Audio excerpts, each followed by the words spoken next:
Reserve bank यानी RBI ने अपनी मॉनेटरी पॉलिसी कमेटी की बैठक में इस बार भी रेपो रेट को 6.50% पर बरकरार रखा है। यानी ये 9वीं बार है जब रेपो रेट में हमने कोई भी बदलाव नहीं देखा। इसका मतलब ये हुआ कि अभी आपके होम लोन समेत दूसरे लोन के इंटरेस्ट रेट जिस लेवल पर हैं उसी लेवल पर मेंटेन रहेंगे। लेकिन इसके अलावा एक बड़ा कदम जरूर उठा है। एमपीसी मीटिंग में आरबीआई ने यूपीआई यानी यूनिफाइड पेमेंट्स इंटरफेस को लेकर 2 बड़े बदलाव का ऐलान किया है और ये ऐसे ऐलान हैं जो आपका फायदा करवाएंगे। पहला ऐलान, यूपीआई पर अब आपको डेलीगेटेड पेमेंट्स की सुविधा मिलेगी। दूसरा, टैक्स पेमेंट के लिए यूपीआई की लिमिट बढ़ाई गई है। तो आइए इन 2 ऐलान को जरा और डिटेल में समझते हैं और इसमें आपके लिए क्या है फायदे की बात। यूपीआई के जरिए मौजूदा समय में रोजाना करीब 50 करोड़ ट्रांजैक्शंस हो रहे हैं। अब इसकी रफ्तार और बढ़ेगी। दरअसल आरबीआई ने यूपीआई पर डेलीगेटेड पेमेंट्स की इजाजत दी है।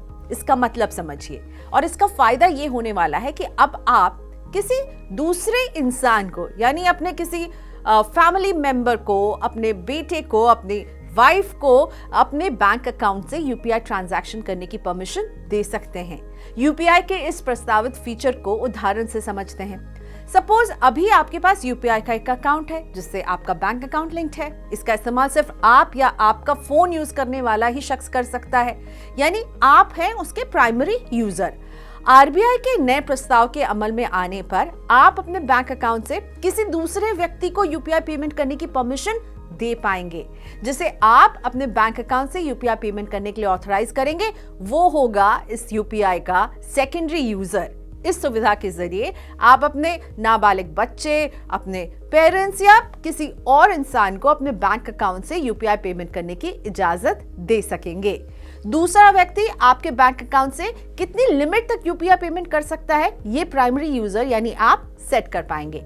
इसके अलावा एक और यूपीआई से जुड़ा अहम बदलाव आरबीआई गवर्नर शक्तिकांत दास ने दूसरी राहत यूपीआई के जरिए टैक्स पेमेंट करने वालों को दी है।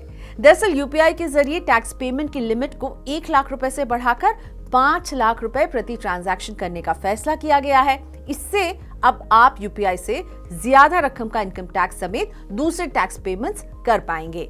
तो अब यूपीआई के जरिए टैक्स पेमेंट करना और आसान बन जाएगा क्योंकि अब इसकी लिमिट बढ़ गई है। तो 8 अगस्त को आए एमपीसी बैठक के नतीजों ने आपकी लोन की ईएमआई भले कम ना की हो, लेकिन यूपीआई पेमेंट के मामले में बड़ी राहत जरूर दी है। पिछले कुछ सालों में हमने यही देखा है कि यूपीआई ट्रांजैक्शन तेजी से बढ़े हैं। आरबीआई की ओर से उठाए गए नए कदमों से देश भर में डिजिटल पेमेंट में यूपीआई का इस्तेमाल और तेजी से होगा। यूपीआई को national payment corporation of India यानी एनपीसीआई मैनेज करता है। हाल ही में सरकार ने संसद में बताया कि चालू वित्त वर्ष के पहले 3 महीने में यूपीआई ट्रांजैक्शन 36% बढ़कर 60 लाख करोड़ रुपए पर पहुंच गया है। फाइनेंशियल ईयर 2024-25 में अप्रैल जून के बीच 60 लाख करोड़ रुपए के 4122 करोड़ यूपीआई लेन देन हुए हैं।